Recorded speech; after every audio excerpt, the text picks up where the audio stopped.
This is the FAA Part 107 Remote Pilot Study Guide for 2025, and in this video, I'm going to tell you everything you need to know about remote ID. You won't find many videos on this topic, but I'm going to go over this in detail because this could be the difference between pass or fail, so get ready. The Remote Pilot Study Guide for Remote ID starts now. So what is remote ID? Because understanding what it is first allows you to understand why it exists. Remote ID is a system that allows drones, or an SUAS, to broadcast identification and location information while they are flying. And for the few videos that are out there, you've probably already heard them describe this as a digital license plate, but I'm going to give you a better analogy. The FAA wants you to have similar characteristics for identification, such as you would find on an airplane. And airplanes broadcast their information on what's called a transponder. This is what remote ID is. It's a digital transponder for a drone, and not necessarily a license plate. Looking at a license plate on a vehicle will not tell you how fast it's going or how high it is flying. Remote ID acts as a mini transponder for a drone, and it tells you certain things. For example, who I am, where I am, who's flying me, and where the pilot is located. Do you see how I break this down?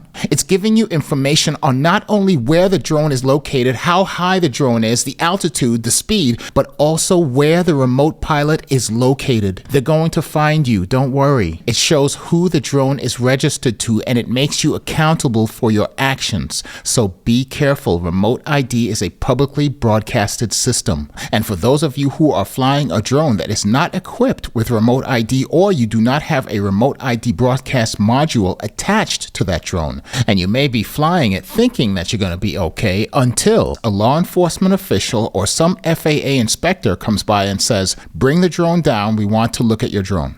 Remember, this is 2025. Remote ID was enacted in 2021, but they did not enforce it. But as of March 16, 2024, the FAA Remote ID rule is now fully enforced. And it requires that most drones, with the exception of a few drones, which we will discuss later, most drones operating within the United States airspace must broadcast their identification and location information, and non-compliance of this rule will lead to severe penalties. They gave us a little break for a few years because they wanted everyone to become familiar with remote ID. And this is why you will see many more questions on the Part 107 exam, and you won't be able to answer those questions correctly unless you have this information. Are you starting to get it that the FAA is focusing on remote ID on the exam, so we need to go through this? The FAA can impose civil penalties anywhere from $27,000 all the way up to $75,000 per violation.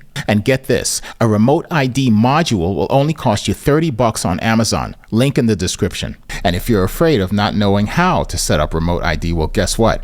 I already uploaded a video on that one also. So you have no excuses after watching this video in passing the Part 107 exam and also getting that remote ID activated. Additionally, the FAA can also, for those of you who already have your remote pilot certificate, well, violation can suspend or revoke your pilot privileges, and only the FAA gods will be able to tell you when you'll be able to fly a drone again.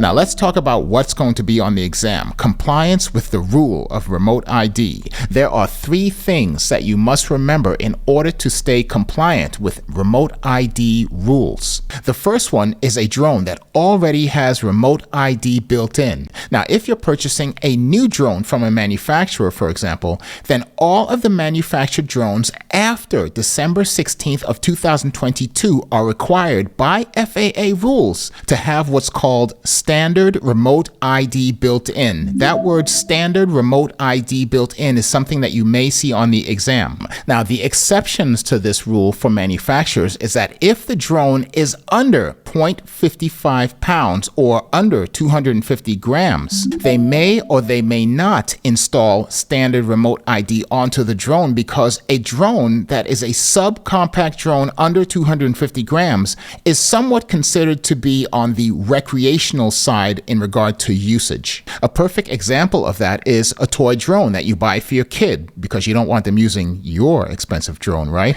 But everyone knows, including the FAA, that a toy drone is simply for fun. It's a recreational drone, and there's no real intention of using a toy drone for commercial purposes. So expect or assume that a drone that weighs under 250 grams or under 0.55 pounds may or may not have standard remote ID built in. And you keep hearing me use the word standard, and that means that you already know when you see that on the Part 107 exam what that specifically means. And just for the sake of clarification, if your drone weighs under 250 grams or under 0.55 pounds, it may have standard remote ID built in, but unless you plan on using that drone for commercial purposes, you do not need to register that drone with the FAA. But keep this in mind, even though the drone is not registered with the FAA, it is still broadcasting a transponder signal. And the only distinction here is that the remote ID being broadcasted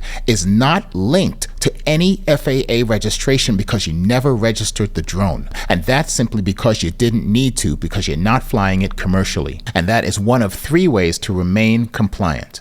Let's talk about the second way that you can remain compliant, and that is by attaching a remote ID module to a drone that does not have standard remote ID built in.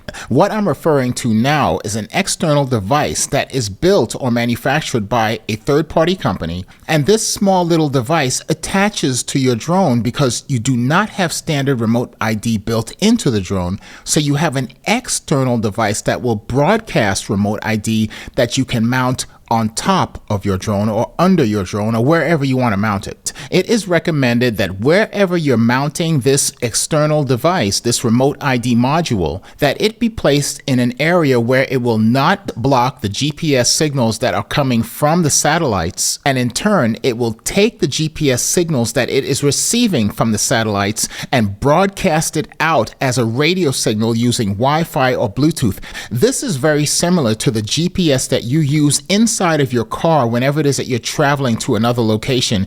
You receive the GPS signals from the satellite, and it will output that GPS signal as a form of a display on your dashboard or on the actual GPS unit. You will see that there's a visual output telling you exactly where you are because it's receiving signals from a satellite. Well, a remote ID module will also receive signals from a satellite, but it will not output it visually. It will output it as a radio signal, either Wi-Fi, Bluetooth, or both. And do you see the similarity there? They're both receiving GPS information, but they're outputting it in a different format. And think about this. For me to really connect the dots and tie things together for you, doesn't a GPS in your car tell you how fast you're going, your location, your altitude, your speed, and it outputs this visually so that you can see it? A remote ID module acts in the same fashion. It will receive a GPS signal and then output the information, or let's say broadcast the information, so anyone such as law enforcement, FAA, or even just any person with a remote ID application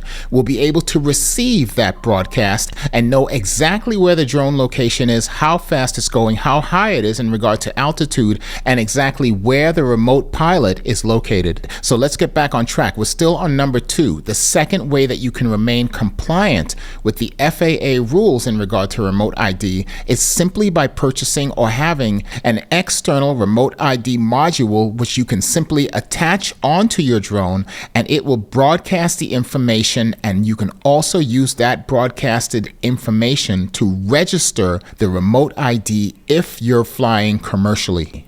Now let's talk about another way that you can fly your drone and still comply with the FAA rules in regard to remote ID. The FAA allows you to operate a drone in a specific area called a FRIA, and what FRIA stands for is an FAA Recognized Identification Area, FRIA. This will be on the Part 107 exam, and you are expected to know what the acronym FRIA stands for. So let's talk about what an FAA Recognized Identification Area actually is. When you see FRIA on the exam, remember that this is a designated geographical zone where drones can fly without remote ID equipment. Also remember this, the pilot and the drone must stay within the FRIA boundaries. And to add to this, the pilot must also maintain visual line of sight with the drone at all times. The key thing to remember here is that remote ID is not required for drones operating within a FRIA. They are exempt from remote ID requirements. Now here's the tricky question that you need to pay attention to. If your drone already has standard remote ID built in and you're operating in a FRIA, are you required to broadcast that remote ID information? I got you, didn't I? I hear crickets. The answer is that usage in regard to a remote ID equipped drone, that drones with built-in remote ID or equipped with a broadcast module must continue to broadcast their remote ID information when they are operating within a FRIA. And all of you who took the Part 107 exam and got that question wrong, I know you didn't see that one coming. We're going to pass the Part 107 exam no matter what question the FAA puts in front of us. So how do you locate these FRIAs? Where are they? Well, the FAA published the locations of approved FRIAs on the FAA's UAS Data Delivery Service, or UDDS website. And I am displaying the website information for you. It will also be in the video description. This is where you'll find a map of the United States with all of the FAA recognized identification areas. You'll be able to search with the search tool at the very top, or you can simply just zoom in to find a specific area, and all of the details of that FRIA will be on the left column. And this is all information that you were probably not aware of. And there's more information you can use to study and learn, such as the FRIA communications from the FAA. They're providing questions that you'll probably also find on the Part 107 exam. For example, what is a FRIA? Well, I already told you you need to know what the acronym means. Second question, look, who can apply for a FRIA? Well, only FAA recognized community-based organizations, or CBOs, what they're called, or educational institutions are the ones that apply for FRIAs. Now, on this FAA FRIA communications, which is downloadable, by the way, there were a few questions here that I promise you I have never seen in my entire life. So let's go over a few of them. How long are FRIAs approved for? Now, they're referring to these organizations when they actually get approved for these FRIAs. Well, that approval will only be valid for 48 calendar months. Remember that. Now, here's one that I've already discussed. Can I fly in a FRIA if my drone is equipped with remote ID? Yes, however, a remote ID drone must broadcast a remote ID message as if flying outside of a FRIA. Next one, what is the difference between a FRIA and a fixed site? And to be honest with you, I never saw this question when I was studying for the Part 107 exam. And what we really should be focusing on here is what exactly is a fixed site, because you already know what a FRIA is. A fixed site is an approved FAA location where drones can operate, or they're allowed to operate, close to an airport, even within controlled airspace. Drone flights are allowed in otherwise restricted areas. Now, who can actually fly within this fixed site area? Now, I want you to stop for a minute and use your common sense. You're flying either near or within a controlled airspace. And this is not just a fun-loving recreational flight. You are in controlled airspace. So it's reasonable to assume that you're going to need to be a certified remote pilot before you can even fly within that fixed site. And confirming that information is that you're going to be near airports, and pre-approval is going to be required either from the FAA or a LANCE application. So get your remote pilot certificate or you won't be able to fly here. The operation type says typically for for commercial or public use under Part 107. And in regard to remote ID, well, you're going to need to have a drone that is broadcasting remote ID unless you have some sort of exemption. Now look to the very bottom of this FAA FRIA communications. You see that you have the UDDS FAA open data. This link is where you would go to see all of the FRIA locations. And just below that, you can find more information on the Advisory Circular Part 89. Now wait a minute, let's back up. Did you catch what I just said? You just heard me say that more information on FRIAs can be found in Part 89, which is not Part 107. Now, I don't know about you, but I think somebody just threw you a curveball. Remote ID is not Part 107. It's actually Part 89, but it is on the Part 107 exam. So I know you're asking, why did they separate it and what is the difference between the two? Well, the reason that they specifically created a separate Part 89 for remote identification of unmanned aircrafts is because this Part 89 rules and regulations for digital identity applies to all drones, not just drones that are covered under Part 107, but drones that are covered under all other parts too. For example, Part 93, Part 137. Part 89 governs all drones that are required to have a digital identity, whereas Part 107's basically for an SUAS or small unmanned aircraft systems will primarily be concerned with remote pilot certifications, operational limits, waivers, permissions, visual line of sight, flying over people. Those things don't have anything to do with digital ID, but Part 89 does. Do you see why I break this down? Because nobody else is going to do it. Part 107 is more about the drones you fly commercially and not about digital traceability. Part 89 is separate from Part 107 for that reason. So since I already know that the FAA is going to be asking a lot of questions on remote ID, and this is based on the comments and the feedback that I've been getting from those of you who have already taken this exam, let's go ahead and put up 10 questions that you may encounter when it's time for you to take the Part 107 exam, and these 10 questions will be related to remote ID compliance. So here's the first question. What is the purpose of remote ID? Is it A, to extend a drone's range beyond visual line of sight, or B, VLOS? Is it B, to identify and track drones in flight to enhance airspace safety and accountability? Or is it C, to provide encrypted data for military drone operations? Now, you see, if you were to answer this question and you didn't watch this video, you probably would have a 50-50 chance of answering this question correctly. But since you're already familiar with what remote ID is, the correct answer is B, to identify and track drones in flight to enhance airspace safety and accountability. Question number 2, which of the following is not a method of remote ID compliance? Is it A, flying a drone in a FRIA, B, flying a drone equipped with a remote ID broadcast module, or C, flying a drone with a range of less than 400 feet? Now let me tell you something. In every single answer, there will always be something that is relative, but not necessarily relative to the question, relative to something that you already know about. And you already know about 400 feet if you've been studying. And what you will instinctively do is to take something that you already know about and use that as a reference point to gauge the correct answer. But what you know very well may not be relevant to the question.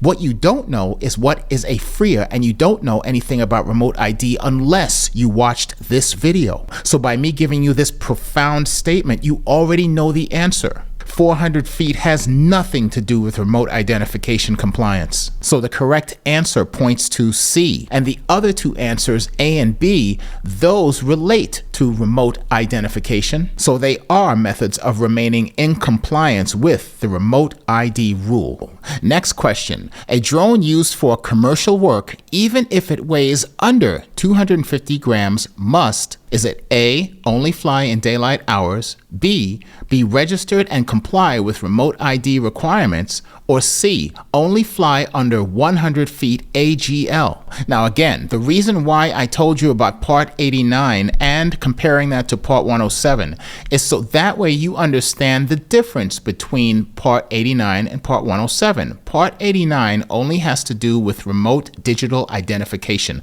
Part 107 has to do with the actual operation of a drone, certification and registrations. So take a look at the question, how the FAA so cleverly phrased the question so that way it doesn't even seem as though it has to do anything with remote ID. But the answers that they provided only illustrate that the question must be having something to do with remote ID, because both answers A and C, which use the word only in them, should be considered as being ridiculous, because you don't only fly in daylight hours and you don't only fly 100 feet AGL. So the correct answer, if you're flying commercially and regardless of whatever the weight may be, is B. The drone must be registered and comply with remote ID requirements. Do you see how they're trying to trick you? And I'm pointing all of these things out to you. This is going to make you an ace and you'll be able to pass this exam.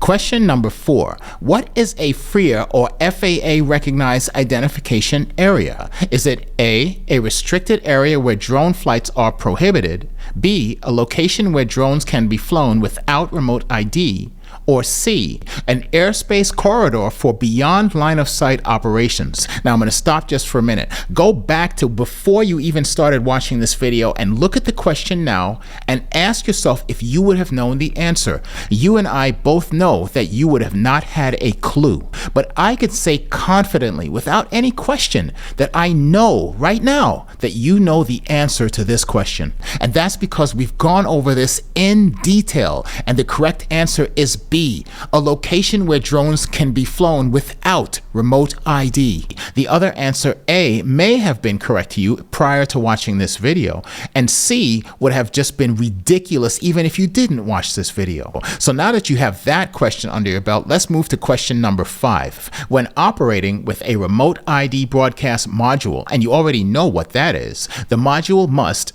A, transmit encrypted data every 5 minutes, B, be attached to the drone and transmit required information during the entire flight, or C, only transmit when requested by the FAA. Now I'm going to say something to you. As simple as this question may seem, 50% of you will get this question wrong on the exam, and that's because you just didn't study the information. You just don't know it. So I'm going to make it very clear on this question. A remote ID module or remote ID or standard remote ID built in must be transmitting at all times. You cannot turn it off, turn it on, and it is not something that the FAA is going to periodically ask you to do. This is something that is defined as a rule in 14 CFR Part 89 that all drones operating in the U.S. airspace must comply with remote ID unless flying in a FRIA or if your drone has an exemption. So the correct answer is B, must be attached to the drone and transmit required information during the entire flight.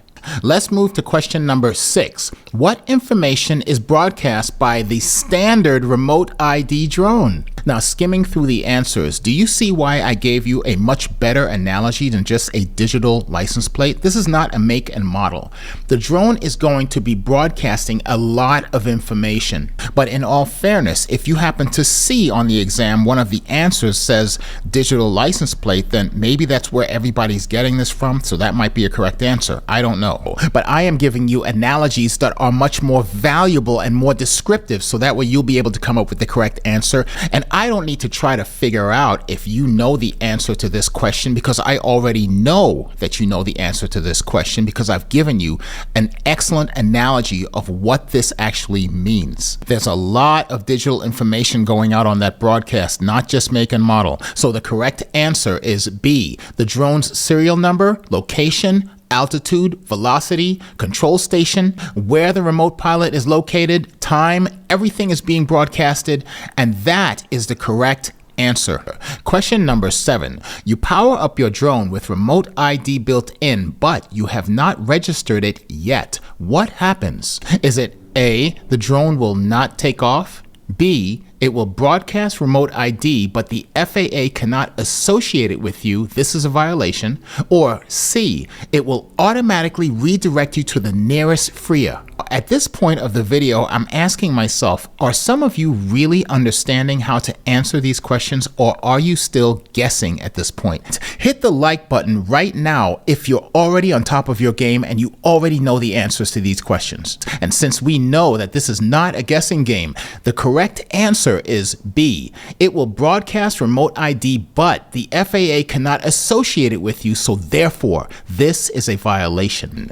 Question number 8. Which remote ID solution is acceptable for a drone manufactured before September 16, 2022 and a drone without built-in remote ID? Now, a lot of you are asking, what in the heck happened in September 16, 2022? Well, I'll tell you. Let me be more creative here. Let me go through a timeline and show you exactly what happened from all of these years up until now in regard to remote ID. December 31st, 2019 is when the FAA released a proposal for remote ID rule to the general public. The response to this proposed notice for remote ID generated over 50,000 comments expressing concerns about privacy. January 15th through March 2nd of 2020, this was a 60-day period for the general public to submit feedback on the proposed remote ID rule. This was the only window of opportunity for the general public to make changes to the proposed rule. And the only change that the FAA made was to add FRIAs where remote ID was not required in certain FAA-specified locations.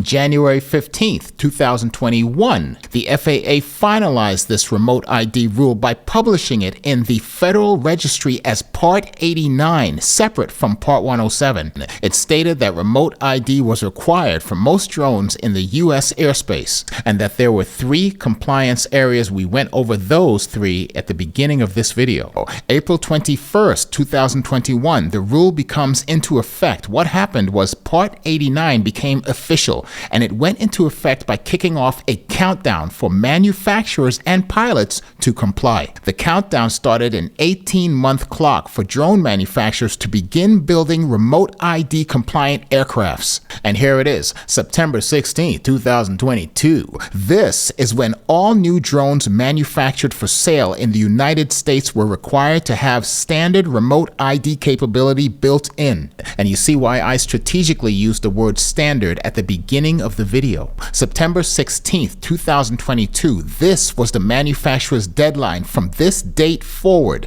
new drones being built could not legally be produced unless they were compliant with FAA Part 89 rules. The only exceptions were drones intended for recreational purposes or if they were intended to fly in FRIAs. And as I mentioned earlier, on March 16th, 2024, the FAA began full enforcement. The grace period came to an end on this date, and what this means is that you must comply with remote ID rules unless you're flying in FRIA, unless your drone is under 0.55 pounds for recreational purposes only, or if you're operating in a specified FAA waiver or exemption. Now, going back to question number 8, you already know September 16th, 2022 was the deadline for manufacturers, but what you don't know is that manufacturers just prior to this deadline came out with an idea of building remote ID modules that they can put onto the drones that were previously manufactured,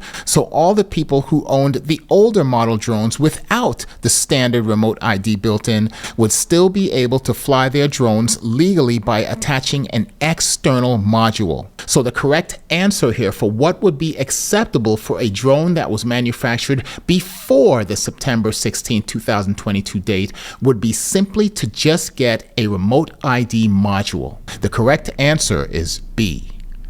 Question number 9. You're flying a drone equipped with standard remote ID. According to FAA regulations, what must occur if the drone loses its GPS signal during flight? Is it A, the drone may continue flying normally without remote ID data being broadcast? B, the drone must automatically land as soon as practical. Or C, the drone must not take off unless it can initiate a remote ID broadcast and must land if the broadcast fails in flight. Now I'm going to tell you something. Under 14 CFR Part 89.310G, two of the answers that you're looking at right now are in that subsection, and it will confuse you unless you understand how the FAA is trying to trick you. You see, if I put the regulation on screen under 14 CFR 89.310G, it says verbatim, the standard remote ID equipped drone must not take off if the broadcast function isn't working and must land as soon as practical if the broadcast signal stops during flight. And do you see how sneaky it is to have two answers that use the wording from the subsection regulation? Well, they can't get past this channel because I'm the lunch monitor for the Part 107 exam. So to make the question simple, for remote ID, what do you do if you lose GPS signal? For answer A, well, that's pretty much ridiculous because you're not going to continue flying if you don't have remote ID data being broadcasted. For answer B, the drone must automatically land as soon as practical. Well, I see that in the subsection. It says must land as soon as practical. Now, for most of you, you would probably say, hey, that's the correct answer. But there's something that you missed that the FAA was hoping you'd miss, and that is the word automatically. And no, the drone will not land automatically simply because you lose GPS and your remote ID is not broadcasting. So the correct answer is C. The drone must not take off unless you can initiate a remote ID broadcast, and if the remote ID broadcast fails, then you must land that drone as soon as possible. Hey, if you like the way I break that down to you, give me a thumbs up right now. And I'm moving to the last question, number 10. Who can apply for a FRIA? And you already know what a FRIA is, so let's go over the answer choices. A, any individual recreational drone pilot. That didn't even sound correct, did it? B, only FAA-recognized community-based organizations, CBOs, and educational institutions. Well, that sounds pretty cool. And C, certified Part 107 pilots with over 100 hours of flight time. I wanted to laugh so hard on that last one, I couldn't even hold it. Because that means if I only fly 100 hours, I'd be able to open up a FRIA in 4.7 days. The correct answer is B, FAA-recognized community-based organizations, CBOs, and educational institutions. Those are the ones that apply for these FRIAs, where you'd be able to fly recreationally without having remote ID. And this was a very important video because some of you have been telling me that you've been getting up to 11 questions on remote ID alone. That had to stop right here. This is why I created this video. So take the information, rewatch this video if you need to, study the advisory circulars, post your comments on this channel for any questions that you may have. One of us is going to be able to know what those answers are. This is growing into a community-based channel for the Part 107 exams, and we're all participating because we all want to pass. The FAA is going to try and make it more and more difficult as those scores go higher and higher and higher, and getting everyone to max out at 100% is the goal. If you'd like to make a donation to this channel, you can do that simply by watching the video and clicking on the super thanks button. It's the little $ with the heart around it. That would be much appreciated because you'd be supporting this channel, but you're under no obligation to make a donation.